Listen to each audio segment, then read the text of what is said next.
જય દ્વારકાધીશ, કેમ છો બધા? મજામાં દેશો તો હાર્દિક સ્વાગત છે મારા વ્લોગમાં. કાલ 11 હતી અને એના ઓલીથી મેં કીધું હતું ફરવા જવાનું છે એમ, પણ કાંઈ મેળ નથી આવતો. 2 દીથી કહું છું ફરવા જાવ પણ કાંઈ મેળ નથી આવતો. નકર વસ્તુ લેવામાં રહી છે તો અત્યારે જો પાછા ગાયત્રીમાં જઈએ છીએ વસ્તુ લેવા, થોડી ઘણી ખરીદી કરવા. તો કંઈ નહીં, ગાયત્રીમાં જઈ પછી મળીએ. જો ગાયત્રી બાજુ નીકળી ગયા છે.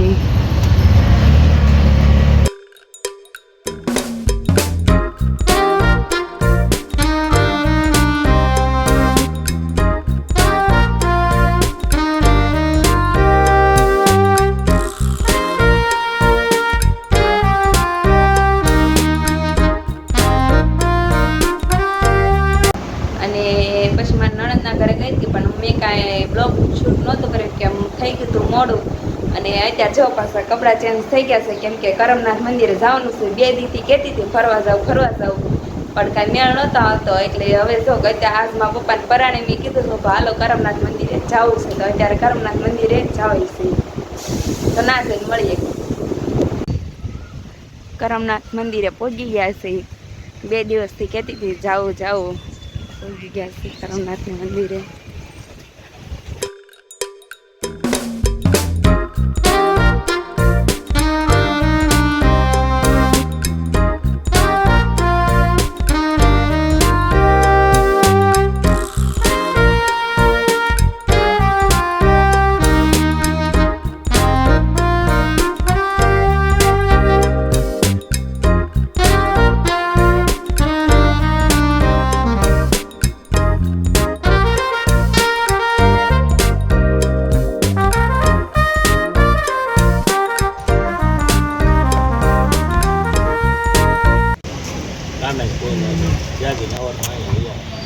મંદિરનું કામ જો કેવું મસ્ત છે.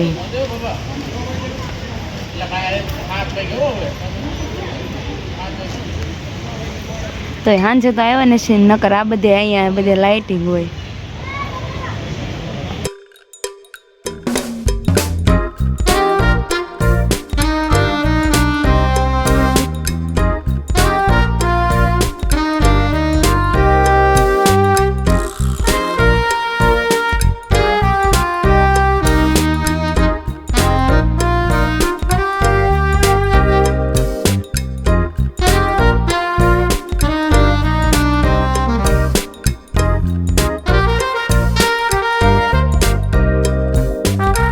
દર્શન કરી લીધા અને સૌ અહીંયા દુકાન છે. અને મારા મમ્મીને હનુમાન દાદાની માળા કાંક લેવાની હતી, તે સોઈ લેશે.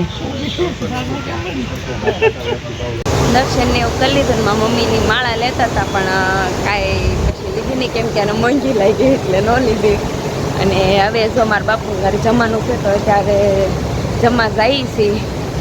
અને આ બે જો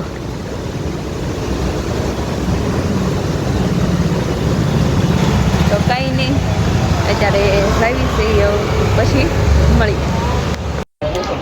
બાપુને ઘરે જમવા આવી ગયા હતા ને જો ભજીયા બનાવી નાખ્યા છે. બધા જમવા બે ગયા છે, તો ખાઈ લેવી. હવે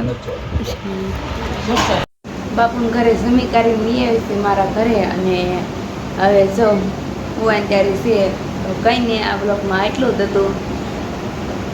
જો આ વિડીયો ગમ્યો હોય તો લાઈક કરજો, શેર કરજો અને સબસ્ક્રાઈબ કરવાનું ભૂલતા નહીં. જય દ્વારકાધીશ.